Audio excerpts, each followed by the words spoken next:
लोग आते थे और सामानों की खरीदारी कोई और इलाका बिहार का नहीं कर सकता था जितना सीमांचल के ये लोगों की कुव्वत खरीद थी। इस मेले का वजूद दरअसल सीमांचल के इलाके की खुशहाली की एक बड़ी अलामत थी।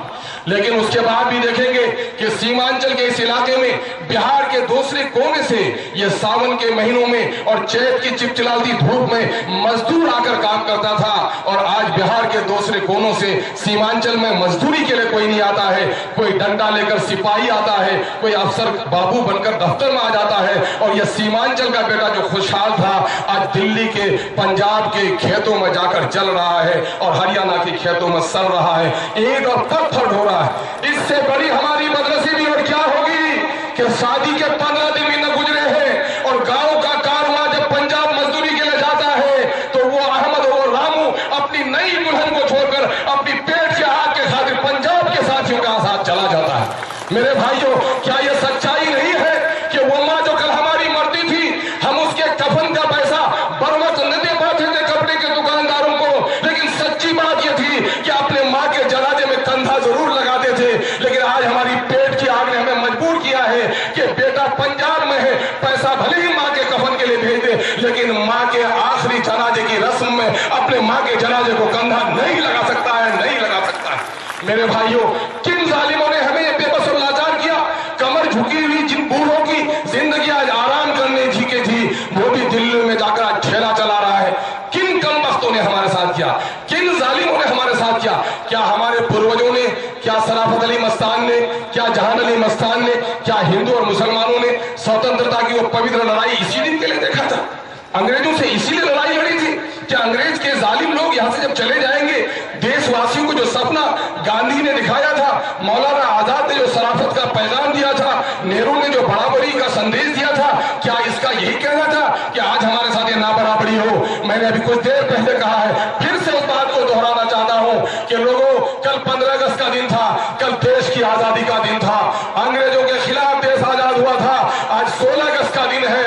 अंग्रेजों के नौजवान नाजायज बच्चे हिंदुस्तान की हुकूमत पर कब्जा किए हुए हैं, उसके खिलाफ आजादी की तहरीक का आगाज आज 16 अगस्त को हमको करना पड़ेगा।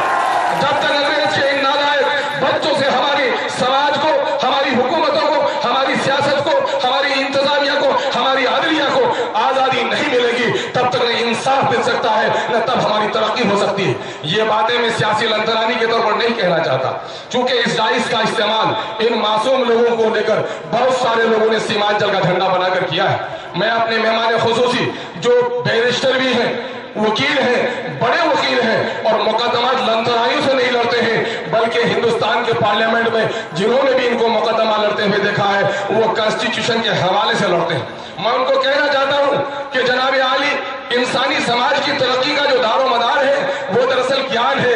ज्ञान की शक्ति इंसान को महान बनाती है और ज्ञान के लिए जरूरी है कि पाठशालाएं हों, पढ़े लिखे लोग हों। समाज की नाबराबरी के खात्मे के लिए तलवार से ज्यादा कलम की लड़ाई की जरूरत है।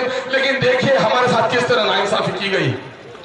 2011 की मर्दमशुमारी की रिपोर्ट आपको कहती है कि 2011 की मर्दमशुमारी में जहां बिहार की तालीमी शरह 47% थी, इस खित्ते की तालीमी शरह सिर्फ 31% थी। मैं आपको यकीन दिलाऊं, ये हैरतनाक बात कि पूरे हिंदुस्तान में नहीं बल्कि पूरे एशिया में सबसे अनपढ़ लोगों की, सबसे मासूम लोगों की अगर कोई आबादी थी, मेरे पुठिया के भाइयों माफ करो, माँ को कैंसर हो जाए तो कैंसर कहना पड़ेगा, उस दवा के उसके कहे बगैर सही दवा हमें नहीं दी जा सकती है। वो अगर पूरे एशिया के अंदर में कोई ब्लॉक नाखानदगी के नाम पर बदनाम था तो वो हमारा पोठिया है, वो हमारा ठाकुरगंज है, वो हमारा कोचा दामन है। इन इलाकों को, वो हमारा टेलागाछ है, वो हमारा रौटा बैसा अमोर का इलाका रहा है, वो हमारा बादरू जो दिगरमाग का इलाका रहा है। इस तरह से सरे फेरिस्त सीमांचल की इस पट्टी में सबसे नाखानदा नाम पर बदनाम अगर कोई बस्ती रही है, उसका नाम पोठिया है। यही नहीं बल्कि आज जब 2011 की मर्दमशुमारी हुई है, मर्दमशुमारी में जहां स्टेट ग्रोथ हुआ है 12%, सेंट्रल